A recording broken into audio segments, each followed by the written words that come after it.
Better Mystery Shopping shows exactly where dealerships are losing ground, from missed calls and broken chats to leads that go untouched for days. These are the hidden breakdowns in your lead processes that every dealership is struggling with. If your follow-up isn't airtight across every channel, both your sales and service teams are losing ground. I'm Sierra Coffin, and on today's Better Car People webinar, we're exposing the hidden breakdowns in your lead processes and how to fix them fast.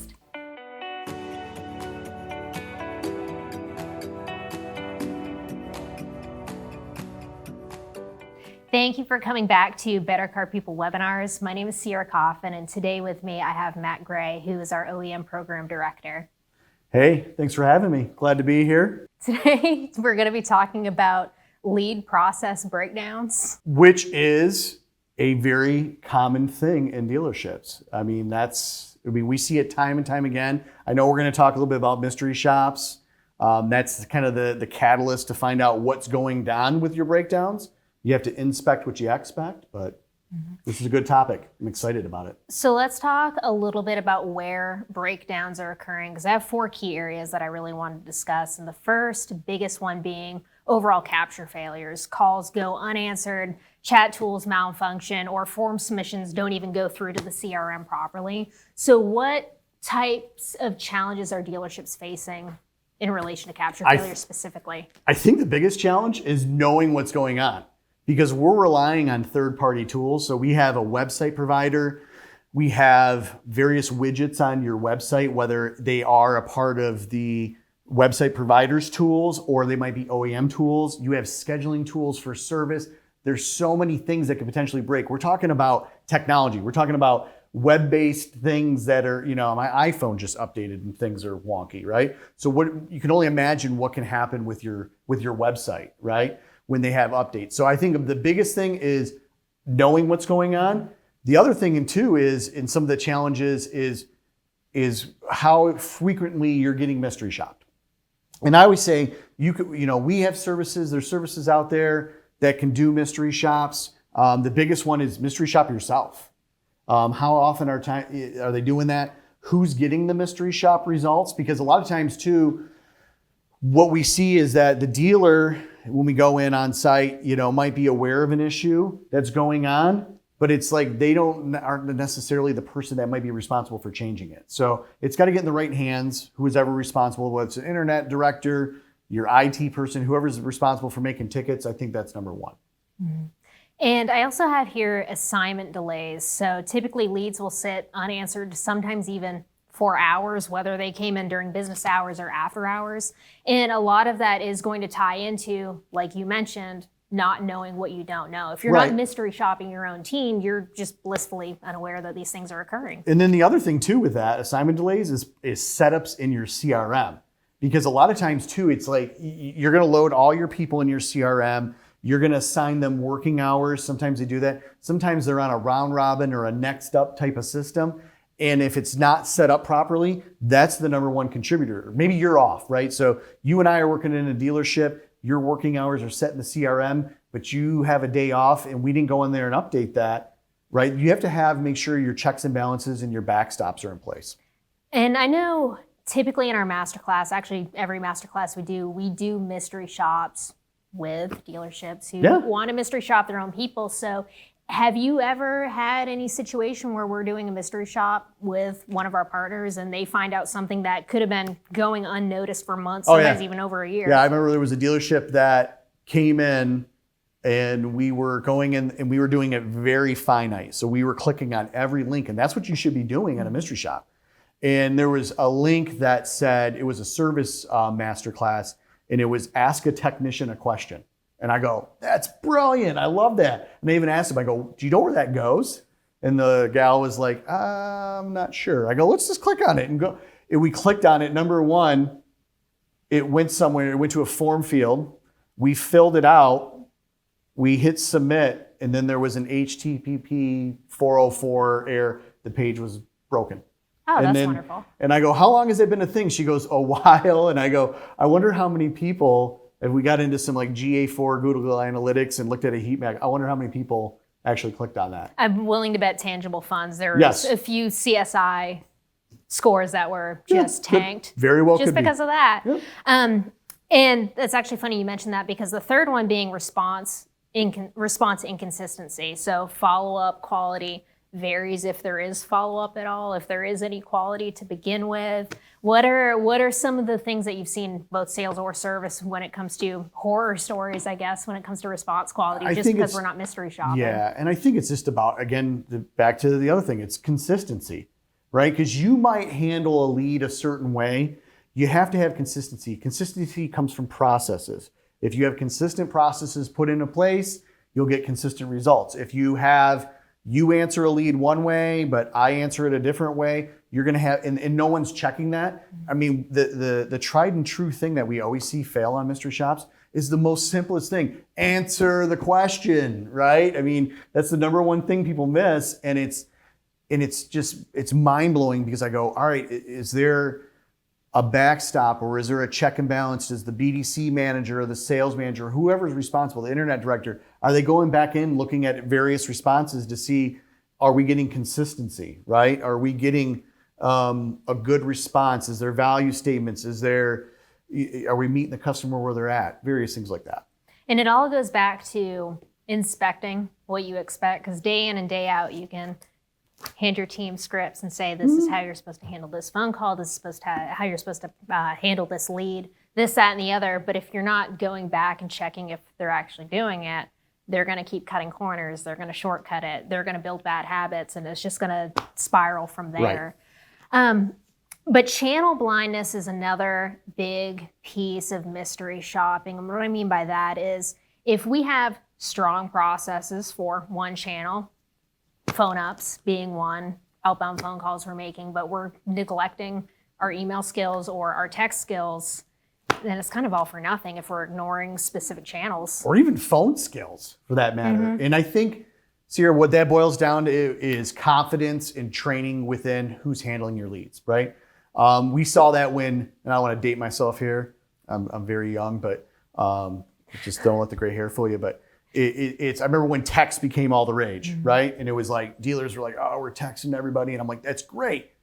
But there's still a phone element in there. I think if a customer puts on their phone number, we still got to make sure we call that number, right? At least do the customer courtesy and call the number. They didn't give us that. If they said the phone number and it said text only, yeah, we want to respect that. Or if it's email only, that's fine. But when we see channel blindness, I think a lot of that's coaching and training and confidence within the person handling the lead, right? Mm-hmm. I think that's a big thing, because some agents, I've seen it, they're meek, they're mild, they don't have the confidence. It's very easy to hide behind what I call digital communication, right? Because there's a certain bit of, confidence or, thumping your chest to pick up a phone and call somebody anymore, right? I mean, it's way easier just to slide into somebody's, text messages or their email and go, all right, hey, are you interested, or moving the step along, than it is to pick up a phone call. Mm-hmm. So I think sometimes, when we see the channel blindness, I think it's because a lot of times we're gravitating to one thing we're comfortable with.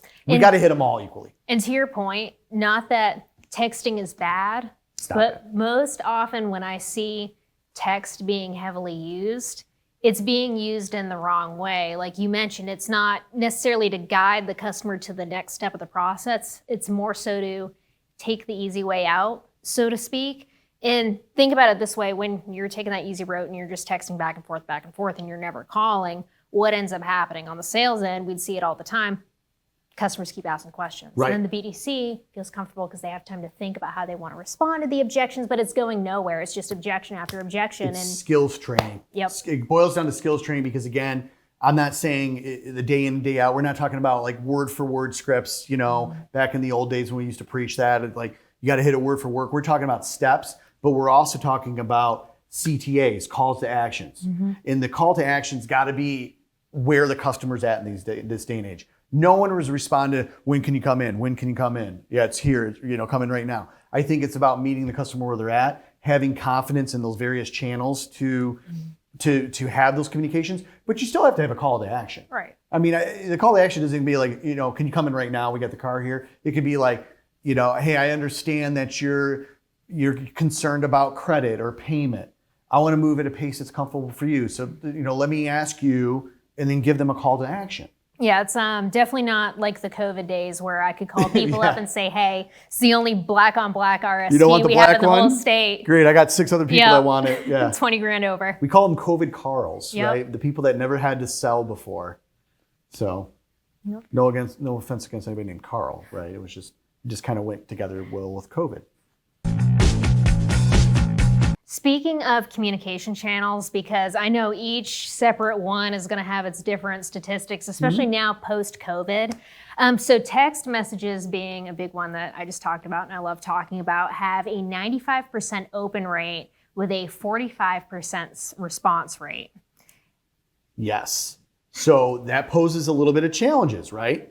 So, mail, I think mail has kind of gone dead. Email is going by the way of mail. Everybody's got 3 email addresses. It's like you got the work one, you got the personal one you check, and you have the personal one you send garbage to. Mine was actually PrettyKitty5 at Gmail. I got when Gmail was all the rage in college. Again, I'm dating myself. I'm very young. And I remember I went up and they go, we're making you a Gmail address. And they're like, what do you want it to be? I'm like, I don't know, I was at college. I go, Pretty Kitty. And they're like, that's taken. I go, really? They go, we have PrettyKitty5. I go, done. My point being is that's where all my junk goes. So when we go somewhere and a sales associate's asking me and my wife's standing there, my wife knows already, like, if I'm serious about, because they'll ask for my email address. And if I give them my Gmail, she knows that's legit. If I give them the PrettyKitty5, it's junk, right? So we got to understand communication channels that way. Texting, though, is that we're doing text through our CRMs, right? A customer does not understand that, doesn't realize that. And the problem that I'm seeing in dealerships now is that when a customer is texting with us, they think we're doing it on a phone at the dealership. So our response time has to be quicker. A response time for a text message, you know how it is, it's like 90 seconds. Meaning that if a customer sends a text message, even though we're doing it on a computer, an email, it was fine. If you got back to an email within an hour, that was still acceptable. A text message these days, you're talking about seconds. So you got to be aware of that. And to your point, something I used to see all the time, but I think kind of goes overlooked, is if you have, like in my example, if salesperson is working a customer, the same one a BDC is working the customer, and they're kind of tag teaming in the text messages, keep it consistent. Don't pull them in multiple different directions, because I see that so often where the customer starts to realize that 2 different people are texting them, and it's just confusing the hell out of them. Well, that too, and you bring up a good point, is that if you have multiple people doing it, make sure it's all through the CRM. Not to mention there's a legal thing with the Telephone Communication Protection Act and all that stuff. Not going to even get into that. Like dealers have gotten fined for that. But make sure that they're doing it all through the CRM and not one person's doing it through the CRM, sales guy's doing it on his personal cell phone. That's a recipe for disaster. Oh, 100%. And speaking of email, I'm actually pretty surprised by this, has a 20 to 30% open rate. Not shocked by this piece, only a 6% response rate. Just like you mentioned, I know anytime I get anything, honestly, to any of my emails, other than my work email, I'm deleting it. Well, and I always joke about that. When I'm doing a master class and I drive this point home, I go, all right, how many people, and I normally give a prize, I go, who's got the most unread emails in your email box? In your personal one, not your work one. I'm not going to incriminate anybody, but your work or your personal one. And like I had some person, they're like, I got 18,000. I go, oh my God. I'm like, how are you still getting stuff inbox, right? But I go, how many people have unread text messages? And it's I think I had one person one time that goes, oh, I just got text. And I go, yeah. But no one ever has unread text messages. I have 200. Oh, really? Yeah, family group chats. Oh, yeah, group chats are the devil. Like, I always wonder how to get out of those. Somebody adds you, and it's like, yeah. 24,195. I'm not sure what that number is. Wait, what? Our camera guy, Zach, has 24,195 unread emails. I was going to say, I hope that's not text. We'll give you a prize. Thanks for chiming in. I don't know if that's a good thing. That's not his work email, by the way. That's his personal. No, it's not. I wonder why he didn't respond the other day. All right. So going on, I know the last one we're talking about was what? Phone. Phone. So phone has an 18% answer rate. With an extended phone tag, right? Yeah. So, I mean, meaning that like we're not communicating. A lot of people are using this as their personal assistant, right? So they're screening the phone call when it comes in to see if they should answer it. And we always preach to dealers too about making sure your phone lines are text enabled. Make sure you're vetting them with the phone carriers. You have to do it through the cell phone carriers so they're not coming in as like spam likely. Make sure that you have your name when it comes across, right? Because if a customer inquired a lead, I mean, we're naive to think that we're the only dealer in town that's probably gotten that customer's information. No, most customers are submitting several leads at a time. So how are we going to differentiate ourselves? You know, if we're ABC, whatever motors that the customer submitted a lead, our phone number, our caller ID should say ABC Motors. And also don't call the same people at the same exact time every day. If I call Joe Blow every morning at 11 a.m. and am shocked why he's not answering, maybe try calling him at 2 p.m. or after work. Joe might work third shift. He might be sleeping. And every day we're calling him at the same time. We're never getting a hold of Joe. So perfect sense. So we talked about quite a few different things today. If we have any teams that are lost in the weeds, don't even know where to begin when it comes to their lead management processes, where do you recommend they start? Oh, there's so many things that we can help with, right? I mean, and I always talk about it. It's like, you know, we can come in and show you how to do it. So we have training where we can come in, work with your team arm in arm, answering leads, going into your CRM, helping get it put back to where it should be, finding where all the loopholes are. We have mystery shops that we can do. Sometimes we do that before. I mean, I normally do that before I go into a dealership. I'll mystery shop the store, kind of see where, you know, where all the bodies are buried, as we say, and where all the things I need to focus on and work on. But also too, so that's kind of like, we can help you or we can just do it for you. I mean, a lot of dealers are just like, you know what? With our first quality response program that we have here at Better Car People, we can take some of the leads from you. We can take all the leads from you. And we do that for sales and service. Just because we know staffing can be such a challenge. Your two-legged expense in a dealership is your biggest expense. So sometimes it's tough to juggle both sides when you're looking at a financial statement in a dealership. So you got to make sure you're making the right decisions for you and your team. But we have really anything you need. So we can show you what you need to be doing. Like we can mystery shop. We can come in and work with your team on how to lead response, work in your CRM, or we can just handle the leads for you.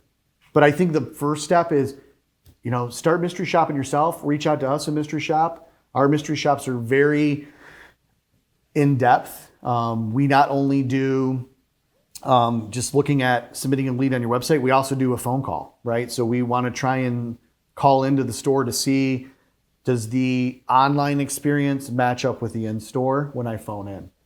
Is it omni-channel? Thank you for joining us on today's Better Car People webinar. For Matt Gray, I'm Sierra Coffin. All right, we'll see you next time. Maybe.